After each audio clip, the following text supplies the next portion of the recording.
you're unhappy in your marriage.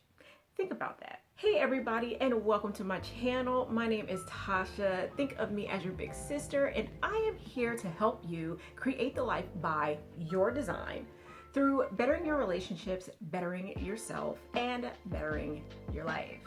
So today's video is going to be about why you're unhappy in your marriage. Think about that. At one point, you love the person that you're with, but now you're unhappy, you guys are fighting all the time, and the D word is starting to come up a lot in conversations or in arguments. The D word that I'm talking about is divorce. So I'm here to guide you and help give you 5 tips on why you might feel like you're unhappy in your relationship. And hopefully with these tips, it might help you to heal what's going on in your marriage right now. Tip number 1, you're not living your true self.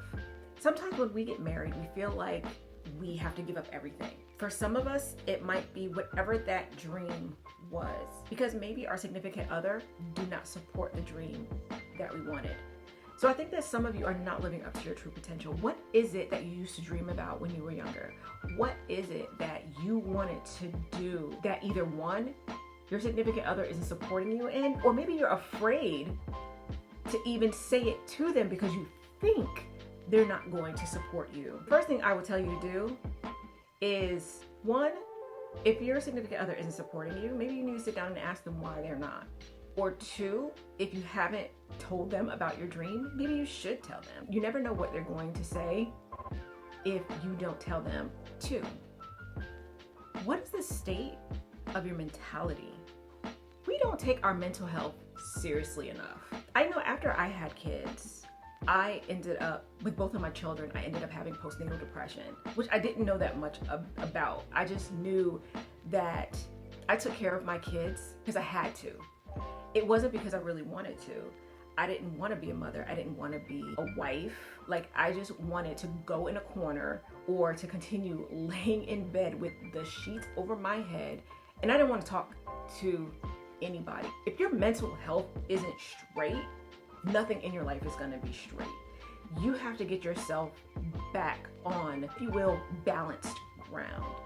You have to first figure out why you're feeling that way, and then work towards trying to get better.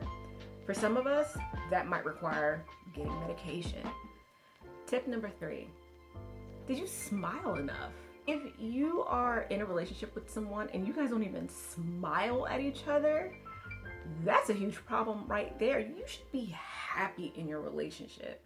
And something I don't understand is when people are dating, they seem like they're at their happiest, and then it's like they get married and they feel like things have to change. The only thing that changes in a marriage is that you signed a piece of paper. Nothing else should change. You should keep smiling at each other. Keep telling each other that you love each other. Keep dating each other.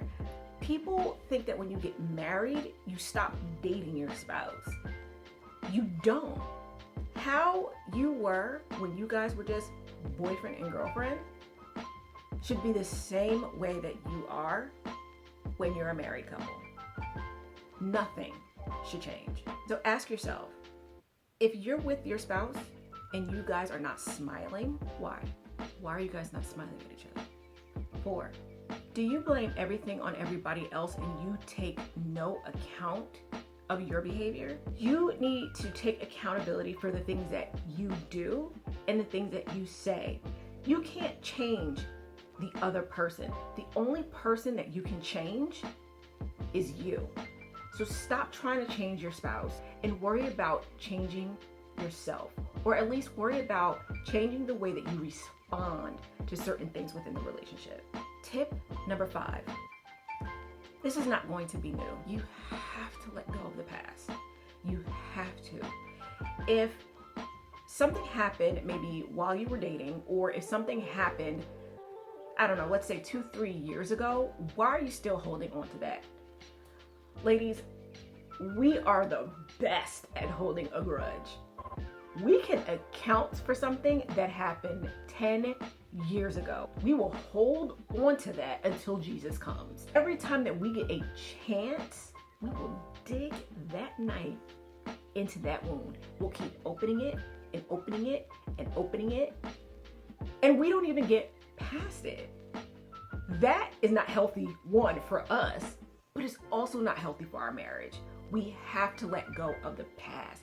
I'm not saying forgive and forget, but you have to forgive. But if you keep replaying the same record over and over and over, eventually your spouse is going to get tired of the same old song and you'll find yourself getting a divorce. If you say, you know what, we're going to work this out, work it out, wipe the slate clean, don't bring up anything in the past if you're really trying to work out your marriage. Let it go. If you enjoyed this video, please like, comment, and subscribe. And remember, only you can design the you that you want to be. Thank you guys, and I'll see you in my next video.